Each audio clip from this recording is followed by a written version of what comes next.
Hi, I'm Al Kresta, and this is my third in a series dealing with the Supreme Court's decision last Friday. By a vote of 5-4, they decided, of course, that homosexual marriage is a right. Gay rights activists, aided and abetted by the media in Hollywood, will continue painting the opposition, that's me and you, as villainous, irrational bigots and haters, unworthy of being taken seriously. They want uniformity of opinion, and the silencing of dissenters is what it's about. The editors of the Patriot News of Harrisburg, Pennsylvania, for instance, just announced, I think it was yesterday, as a result of Friday's ruling, Penn Live and the Patriot News will no longer accept, nor will it print op-eds and letters to the editor in opposition to same-sex marriage. This is not hard. We would not print racist, sexist, or anti-Semitic letters, and so we now add homophobic ones. Pretty simple. This same company, runs 37 different newspapers, including the Newark Star-Ledger, the New Orleans Times-Picayune, and the Cleveland Plain Dealer. They have magazines like the New Yorker and Vogue and Vanity Fair and GQ, various business journals, as well as religion news service, Reddit.com, and almost a third of Discovery Communications. They're cooperating in the demonizing of Christians, Orthodox Jews, Mormons, and Muslims, all those who oppose same-sex marriage, and they'll continue to. Gay activists and President Obama can't tolerate peaceful coexistence with those they call irrational bigots. This is a propagandistic habit deeply ingrained, and it's intended, among these activists. Just hours after the Supreme Court gave his side the victory, Democratic Party strategist Robert Zimmerman railed against those he had just defeated. They're continuing their demonic attacks on the gay and lesbian community, he said. When the interviewer pressed him to describe demonic attacks, he looked baffled, as though being asked to answer a question so settled and certain that only a buffoon would ask it, and so he stumbled.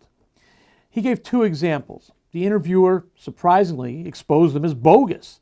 Finally, he was reduced to calling demonic and bigoted anybody who used this shockingly provocative and incendiary word, indecent. If calling forbidden sexual acts indecent is demonic, the devil's brand has really declined in recent years, and I guess demonism just isn't what it used to be.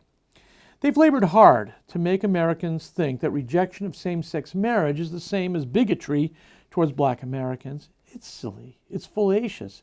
Ask yourself, what is a bigot?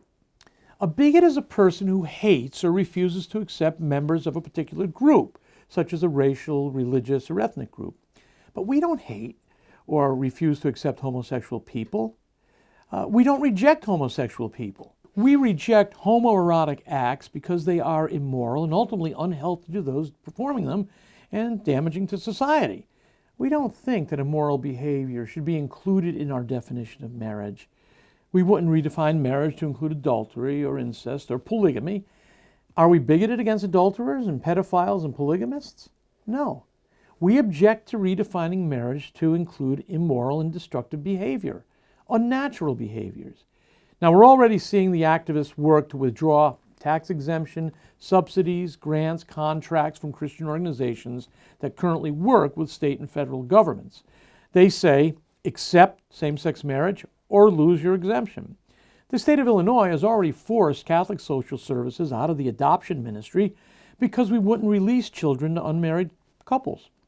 Now that homosexual couples are married, states, urged by gay rights activists, will cease working with Catholic social services or Lutheran social services or Bethany Christian services unless they accept same-sex marriages as legitimate.